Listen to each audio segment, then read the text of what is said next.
नमस्कार friends, doctor जेलाल homeopathy clinic के इस यूट्यूब चैनल में एक बार फिर आप सबका स्वागत है। फ्रेंड्स, आज के इस वीडियो में हम बात करेंगे एक ऐसी मानसिक बीमारी के बारे में जिसको हम शिज़ोफ्रेनिया के नाम से जानते हैं। ये एक ऐसी मानसिक बीमारी है जो बहुत ही ज़्यादा कॉमन है और इसमें सबसे बड़ी बात ये होती है कि पेशेंट को खुद को पता नहीं चलता है कि उसको ये बीमारी हो रखी है और पेशेंट के साथ साथ घर वाले भी ऐसे सोचते हैं कि ये कोई बीमारी नहीं है या इसको बीमारी नहीं मानते हैं।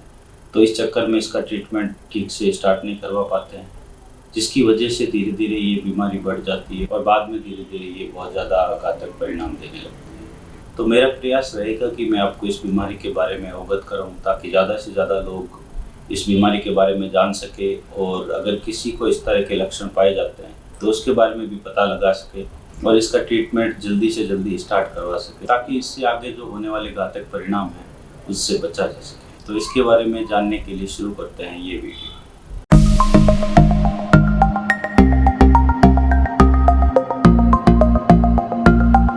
आइए जानते हैं कि शिज़ोफ्रेनिया होता क्या है।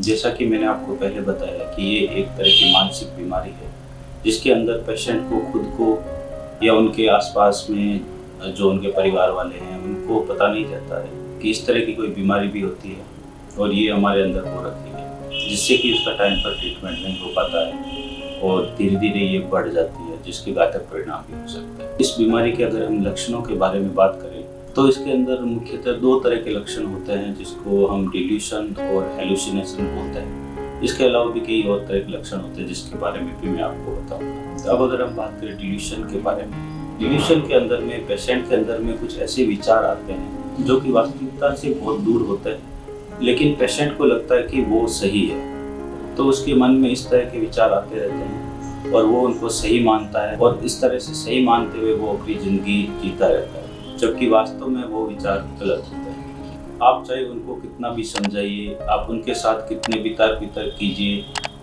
कितना भी आर्ग्यूमेंट कर लीजिए, लेकिन वो अपनी बात को सही मानता है जो कि रियलिटी में सही नहीं होती है। इसके अलावा पेशेंट को ये लगने लगता है कि जैसे कोई उसके खिलाफ है, कोई उसके साथ बुरा करना चाहता है। उसको अपने परिवार वाले भी अपने नहीं लगने लगते हैं। उसको लगता है कि जैसे मेरे परिवार वाले भी मेरे खिलाफ है, मेरे पड़ोसी वो भी मेरे खिलाफ है, वो मेरे बारे में कुछ बुरा करना चाहते हैं। इस तरह की बातें उसको आती रहती है जिसको हम डिल्यूशन ऑफ पर्सिक्यूशन भी बोलते हैं।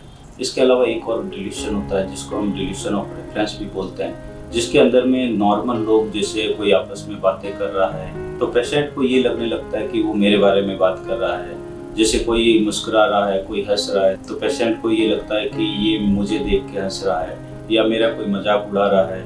उसको जो नेचुरल इवेंट्स होते हैं उससे वो अपने आप को कनेक्ट करने लगता है, जो कि वास्तविकता से बहुत ज़्यादा दूर रहता है। इसके अलावा भी बहुत तरह के डिल्यूशन होते हैं। कई बार पेशेंट को अपने जो पार्टनर होता है उनके ऊपर शक होने लगता है। जैसे किसी हस्बैंड को अपनी वाइफ पर शक होता है कि उसका कुछ अफेयर है, या किसी वाइफ को अपने हस्बैंड पर शक होने लगता है, जिसको हम डिल्यूशन ऑफ इनफिडेलिटी भी बोलते हैं। इसके अलावा भी और भी कई तरह के डिल्यूशन होते हैं। तो ये तो था डिल्यूशन के बारे में। इसके बाद अगर हम बात करें हेलुसिनेशन के बारे में, हेलुसिनेशन के अंदर में पेशेंट को ऐसा कुछ फील होता है, ऐसा कुछ सुनाई देता है या ऐसा कुछ दिखता है जो कि वास्तविकता में नहीं होता है। इसके अंदर जो बहुत ही कॉमन हेलुसिनेशन है वो है ऑडिटरी हेलुसिनेशन, जिसके अंदर में पेशेंट को कुछ ऐसी आवाज़ें सुनाई देती है जो कि वास्तविकता में होती नहीं है। जैसे कई लोगों को अपने पूर्वजों की आवाज़ें सुनाई देने लगती है या किसी और इंसान की आवाज़ें सुनाई देने लगती है।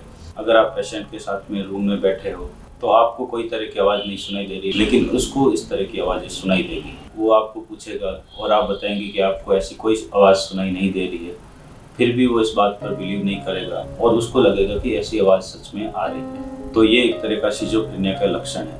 लेकिन कई बार घर वाले इस तरह की बातों को समझ नहीं पाते हैं। उनको लगता है जैसे कोई भूत प्रेत का चक्कर है या कोई और तरह की प्रॉब्लम है, तो इस चक्कर में वो पंडित के पास में या मौलवी के पास में लेके जाते हैं और झाड़ फूंक करवाते हैं। इस सब के चक्कर में वो टाइम ज़्यादा वेस्ट कर देते हैं, जिससे ये बीमारी धीरे धीरे ज़्यादा बढ़ने लग जाती है और फिर घातक परिणाम देने लगती है। तो अगर इस तरह के सिम्टम्स किसी में देखे जाते हैं तो उसके अंदर में बिल्कुल समय न गंवाते हुए किसी अच्छे साइकियाट्रिस्ट के पास में या किसी अच्छे होम्योपैथ डॉक्टर के पास जाकर भी अपना ट्रीटमेंट स्टार्ट करवा सकते हैं। इसके अलावा सेकंड नंबर पर विजुअल हेलुसिनेशन होता है, जिसके अंदर में अलग अलग तरह की चीज़ें दिखाई देने लगती है। तो ये 2 तरह के मेन लक्षण होते हैं। इसके अलावा जो सिजोफ्रेनिया का 3rd नंबर लक्षण है वो है नेगेटिव सिम्टम्स, जिसके अंदर में पेशेंट को वो सब काम करने में बिल्कुल मन नहीं लगता है या कुछ भी ऐसा काम करने की इच्छा नहीं होती है जो कि बहुत इंपॉर्टेंट होते हैं, जो मीनिंगफुल होता है, उस तरह के काम उनको करना बिल्कुल भी अच्छा नहीं लगता है। इसके अंदर में जो पहले नंबर पर होता है उसको जिसको हम एवोल्यूशन बोलते हैं, उसके अंदर में पेशेंट को वो सब काम जो मीनिंगफुल होते हैं जिसको वो पहले कर पाता था लेकिन अब उसकी बिल्कुल भी करने की इच्छा नहीं होती है, वो अब बिल्कुल भी उस तरह के कामों को करना बंद कर देता है।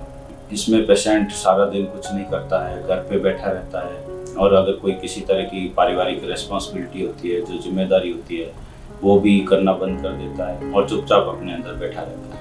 इसके अलावा जो 2nd नंबर पर है वो एनेडोनिया, जिसके अंदर में पेशेंट वो सब काम करना भी बिल्कुल बंद कर देता है जिसको करने में उसको पहले मजा आता था, जो उसको अच्छे लगते थे या जो उसके शौक थे। जैसे किसी को घूमना अच्छा लगता था या फिल्में देखना अच्छा लगता था या कोई तरह का गेम है जो खेलना अच्छा लगता था, तो वो उस तरह की एक्टिविटी भी बिल्कुल बंद कर देता है जो कि पहले उसको करने में बहुत मजा आता था। तो इस तरह की सिचुएशन एनेडोनिया कहलाती है। इसके अलावा और भी कई तरह के नेगेटिव सिम्टम्स होते हैं जिसमें वो पेशेंट घर से निकलना बिल्कुल बंद कर देता है, किसी से बात करना बंद कर देता है, अपने आप में खोया हुआ रहता है, चुपचाप रहता है। तो ये सिजोफ्रेनिया के अंदर कुछ नेगेटिव सिम्टम्स रहते हैं। अगर इस तरह के सिम्टम्स अपने आसपास में या अपने परिवार में किसी के दिखते हैं तो उसको तुरंत चिकित्सक से दिखाकर उसका ट्रीटमेंट स्टार्ट कर देना चाहिए, क्योंकि इस तरह की बीमारी में जितना जल्दी ट्रीटमेंट स्टार्ट करें उतना ही अच्छा रहता है और उससे ही वो जल्दी से जल्दी ठीक होने के चांसेस भी रहते हैं। इसके बाद अगर हम बात करें कि सिजोफ्रेनिया क्यों होता है या इसकी क्या क्या कॉजेज है,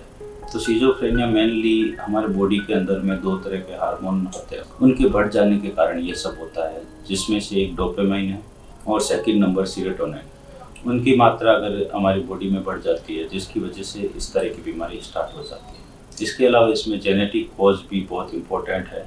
अगर किसी फैमिली के अंदर में पेशेंट के दोनों पेरेंट्स को सिजोफ्रेनिया जैसी कंडीशन रही है या कोई तरह की मेंटल डिजीज रही है तो उनके बच्चों के अंदर में लगभग 40% चांसेस रहते हैं कि उनको सिजोफ्रेनिया हो सकता है। और अगर किसी एक को इस तरह की बीमारी हो रखी हो तो उसके अंदर में 12 से 13% चांसेस रहते हैं कि उनके बच्चों को इस तरह की बीमारी हो सकती है। इसके अलावा ये बीमारी ज़्यादातर बच्चों के अंदर में या बड़ों में 15 से 25 साल की उम्र में ट्रिगर करती है।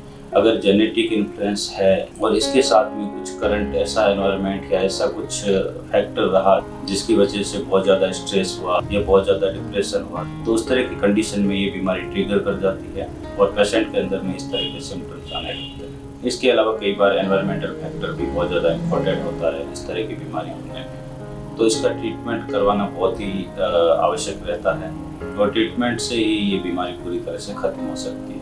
इसका ट्रीटमेंट जनरली बहुत लंबा चलता है, तो पेशेंट को उनके घर वालों को इस बीमारी को समझकर और इसका सही तरह से ट्रीटमेंट स्टार्ट करना चाहिए और जितने टाइम तक डॉक्टर बोले उतने टाइम तक ये ट्रीटमेंट जारी रखने से ही बीमारी पूरी तरह से खत्म हो सकती है। इसके ट्रीटमेंट में मोस्टली 2 तरह के लोग होते हैं। एक तो वो होते हैं जो अपनी बीमारी को समझते हैं और अपनी बीमारी को स्वीकार करते हैं और उसके बाद में इसका ट्रीटमेंट पूरे लंबे टाइम तक लेते हैं ताकि ये बीमारी फ्यूचर में दोबारा ना हो और उसके बाद वो आराम से अपनी लाइफ जी पाते हैं। और दूसरी तरह के लोग होते हैं जो कि इस बीमारी को ज़्यादा नहीं मानते हैं और कुछ टाइम तक दवाई लेते हैं, उसके बाद में ठीक होने लगते हैं तो छोड़ देते हैं, जिसकी वजह से ये कुछ टाइम बाद में से बार सिम्टम्स आने लगते हैं और ये बीमारी पूरी तरह से खत्म नहीं हो पाती और फिर ज़िंदगी भर परेशान होते रहते हैं। तो इस तरह की बीमारी मोस्टली बहुत लंबा टाइम लेती है ठीक होने में। अगर किसी को एक बार या पहली बार इस तरह के सिम्टम्स आए हैं तो उसके ट्रीटमेंट में भी कम से कम 1 से 1.5 साल लगता है और अगर इस बार इस तरह के सिम्टम्स आ रहे हैं तो उसका फिर 2, 3 या 5 साल भी ट्रीटमेंट चलता रहता है। तो इस तरह की बीमारी में ट्रीटमेंट को कंटिन्यू लेना पड़ता है अगर पूरी तरह से ठीक होना हो तो। सिजोफ्रेनिया के ट्रीटमेंट के अंदर में मेडिसिन तो ज़रूरी है ही, इसके अलावा जो उनके आसपास उनके परिवार के मेंबर होते हैं उनका व्यवहार भी बहुत ज़्यादा ज़रूरी रहता है। उसको हमेशा पेशेंट के साथ में नम्र व्यवहार करना रहता है और उसके साथ साथ कई बार पेशेंट की कुछ बातें होती है जो कि बहुत ज़्यादा इम्पोर्टेंट नहीं होती, किंतु उनको व्यक्त करना चाहिए कि वो पेशेंट की बात को आराम से समझ रहे हैं और इनको इम्पोर्टेंस दे रहे हैं। इसके साथ साथ पेशेंट को किसी तरह की नशीली वस्तुएं होती है या नशीली चीज़ें होती हैं उनसे दूर रखना चाहिए। तो इसके अंदर में मेडिसिनल ट्रीटमेंट के साथ साथ साइकोलॉजिकल ट्रीटमेंट भी बहुत ज़्यादा ज़रूरी रहता है। ये कुछ बातें हैं जो पेशेंट के परिवार वालों को पता रहनी चाहिए और उनको ये मानना चाहिए कि ये एक तरह की बीमारी है जिससे वो ग्रसित है और इसका ट्रीटमेंट पूरी तरह से लेकर उसको ठीक करने में मदद करनी चाहिए। अब अगर बात करें होम्योपैथी के अंदर में इसके ट्रीटमेंट के बारे में, तो होम्योपैथी के अंदर में भी इसका ट्रीटमेंट बहुत ही इफेक्टिव है और बिना किसी साइड इफ़ेक्ट का ट्रीटमेंट है, जिसको कंटिन्यू कितने ही सालों तक बॉडी के अंदर में कोई तरह का साइड इफेक्ट नहीं रहता है और इससे पेशेंट पूरी तरह से ठीक भी हो जाता है और बार बार इस तरह के सिम्टम्स आने की जो प्रॉब्लम होती है वो पूरी तरह से खत्म हो जाती है। तो इसके अंदर में होम्योपैथी में बहुत सारी मेडिसिन है जो कि पेशेंट के जो सिम्टम्स होते हैं उसके अनुसार दी जाती है। तो इसके ट्रीटमेंट के लिए ज़रूरी होता है कि आप पेशेंट को किसी अच्छे होम्योपैथी डॉक्टर के पास दिखाकर और उसके बाद ही ट्रीटमेंट लें, ताकि वो पूरा केस जानने के बाद उनको अच्छे से ट्रीट कर सके और उनके लिए काफ़ी इफेक्टिव है। वैसे अगर मेडिसिन की बात करें तो होम्योपैथी के अंदर में बहुत सारी मेडिसिन है, जैसे एनाकार्डिन है, नक्सोमिका है, नक्स मोस्टाटा है, बेलाडोना है, स्ट्रेमोनियम है, स्टेप्सेजिरिया है, बायोटाकार्ब है। इस तरह की बहुत सारी और भी मेडिसिन है जो कि पेशेंट के टोटल सिम्टम्स के अकॉर्डिंग डॉक्टर उनको प्रिस्क्राइब करता है। तो आशा करता हूँ कि आज का ये वीडियो आपके लिए काफ़ी उपयोगी साबित रहा होगा और आपको एक ऐसी जानकारी मिली है जो कि बहुत कम लोग जानते हैं और बहुत कम लोग इसको एज ए डिजीज स्वीकार करते हैं। तो अगर आपके भी आसपास में इस तरह के कोई पेशेंट है या इस तरह के सिम्टम्स उनके अंदर है तो आप उनको जाकर समझाइए और उनके घर वालों को भी समझाइए कि ये एक बीमारी है जिसका ट्रीटमेंट बहुत ज़रूरी है ताकि ये पूरी तरह से ठीक हो सके। इसके अलावा अगर आप कुछ और तरह की जानकारी चाहते हैं तो आप मुझसे जुड़ भी सकते हैं। मैं आपके कोई भी तरह के डाउट्स है उनको क्लियर करने में हेल्प करूंगा। और इसके साथ मिलते हैं एक अगले वीडियो में एक नई जानकारी के साथ में। तब तक के लिए धन्यवाद।